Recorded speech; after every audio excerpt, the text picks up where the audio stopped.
புது ஆளுங்களை வந்து ரெக்ரூட் பண்றதுக்கு வந்து இப்போ எல்லாத்தையும் போட்டு இருந்து ஒரு என்கொயரி வந்திருக்கு, 3 பேர் செலக்ட் பண்ற மாதிரி பேசிருக்கு சார் ஓரளவுக்கு. பட் என்னதான் இருந்தாலும் உங்ககிட்ட கேட்க வேண்டிய கேள்வி, புது ஆளுங்களை என்ன ஸ்டாண்டர்ட் ப்ரொசீஜர் எல்லாத்தையும் கொண்டு வந்துடலாம், அவங்களோட கல்ச்சர் பிஹேவியரை எப்படி கொண்டு வர்றது, நம்பர் 1. எந்த அளவுக்கு ஹானஸ்டா இருப்பாங்கன்னு சொல்லிட்டு நம்ம எதிர்பார்க்கறது, அது ஒண்ணு. ரெண்டாவது வந்து கல்ச்சர் சொல்லிடுங்க சார். ஸ்டார்ட் அப் கம்பெனியான problems. One of the mentor என்ன சொல்லியிருந்தாரு அப்படின்னா,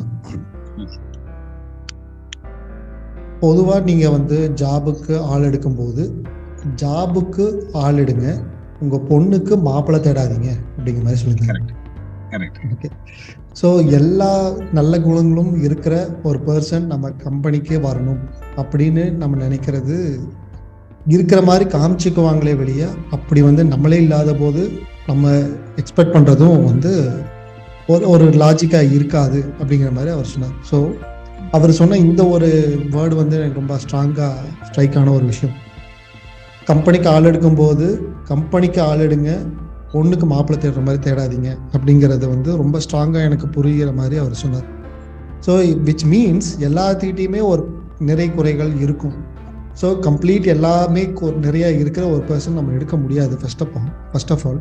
அண்ட் ரெண்டாவது முக்கியமான விஷயம், எந்தெந்த பர்சன் எதுலெல்லாம் காம்ப்ரமைஸ் ஆகக்கூடாதுங்கிறத நம்ம தெளிவாக வச்சிருக்கிற போது அந்த இடத்துக்கு மட்டும் நம்ம மெயினாக பார்க்கணுங்கிறது மிக முக்கியமான விஷயம். அண்ட் பெரும்பாலான மோர் தென் 95% ஆஃப் என்டர்பிரனர்ஸ் ஆள் எடுக்கும்போது பர ஆளுக்கு எப்படி இருக்காங்க, அவங்க எதுக்கு செட் ஆவாங்க அப்படிங்கிறத பெரும்பாலும் பார்க்குற மாதிரி இருக்கு. பட் நான் இப்படி தான் ஆள் தேடுறேன், இந்தந்த இடத்துல காம்ப்ரமைஸ் ஆகலாம், இந்தந்த இடத்துல எனக்கு காம்ப்ரமைஸ் ஆகக்கூடாது அப்படிங்கிற மாதிரி சில விஷயங்கள் வச்சிருக்கணும். அதுதான் ஜேடி. ஜாப் டிஸ்கிரிப்ஷன் கிளியராக இருக்கிற பட்சத்தில் எனக்கு தெரிஞ்சு கரெக்டான ஆளுங்க அவங்களே வந்து சேருவாங்க அப்படிங்கிறது என்னோட நம்பிக்கை. ஓகே, ஸோ நீங்கள் ஜேடி வச்சுருங்க, அதுக்கு தகுந்த மாதிரி நீங்கள் எடுக்கும்போது மேஜரான விஷயங்கள்லாம் நீங்கள் செக் பண்ணி பார்த்தீங்கன்னாவே போதும். ரைட். அண்ட் எப்படியும் அவங்க வந்து ரொம்ப ஹை குவாலிட்டியில் 100% கல்ச்சரோட அப்படிலாம் இருக்க மாட்டாங்க. கல்ச்சர் அப்படிங்கிறது நத்திங் பட் நம்ம வச்சிருக்கிற ஒரு டேர்ம்ஸ் தான்.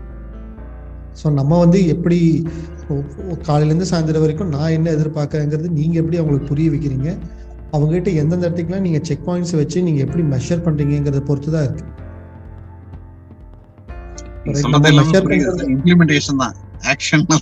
மெஷர்மெண்ட்ல வந்து இப்போ சில செக் பாயிண்ட்ஸ் வந்து கிளியரா இருக்காங்கிறது தான் பார்க்கணும். ஒரு பர்டிகுலர் பர்சனுக்கு எந்தெந்த இடத்துல செக் பாயிண்ட்ஸ் இருக்கு, அந்த செக் பாயிண்ட்ஸோட பீரியட் என்ன, எவ்வளோக்கு. இப்போ ஃபார் எக்ஸாம்பிள் டெய்லியும் இப்போ அக்கௌண்டன்ட்னா டெய்லியுமே ஒரு இடத்துல செக் பண்ண வேண்டியது இருக்கலாம்.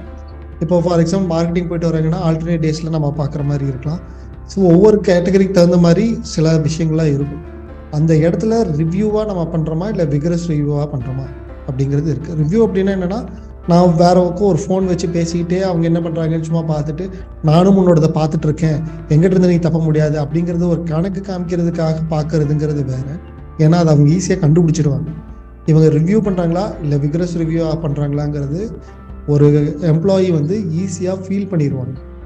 அப்போது நம்ம மேலோட்டமாக ஒரு ரிவ்யூ பண்ணுறதுக்கும் விகரஸ் ரிவ்யூ பண்ணுறதுக்கும் நிறைய வித்தியாசம் இருக்குது. ரொம்ப டீப்பாக உள்ளே போய் நம்ம பார்க்கறதுங்கிறது அதுக்கு வந்து சில செக் பாயிண்ட்ஸ் வச்சுக்கலாம். அது எல்லா விஷயமே ஃபுல்லாக அப்படி பார்க்க முடியாது. அதை வந்து இந்தந்த இடத்துல நம்ம வந்து ஃபுல்லாக டெப்த்தாக பார்க்கணும், இந்த பீரியடுக்கு ஒருக்கா இந்த பர்டிகுலர் விஷயங்களும் நம்ம டெப்த்தாக பார்க்கணும் அப்படிங்கிறது தெரிஞ்சுக்கலாம்.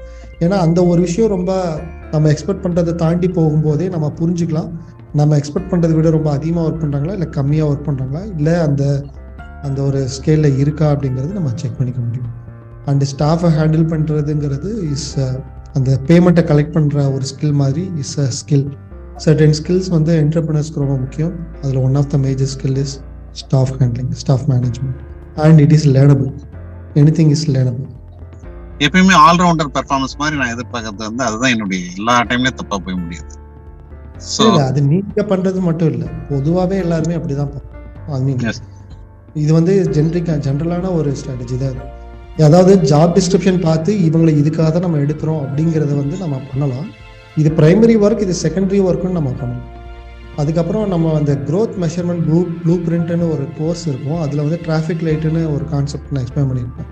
நீங்கள் அதை போயிட்டு ஒரு வெரிஃபை பண்ணிக்கலாம்.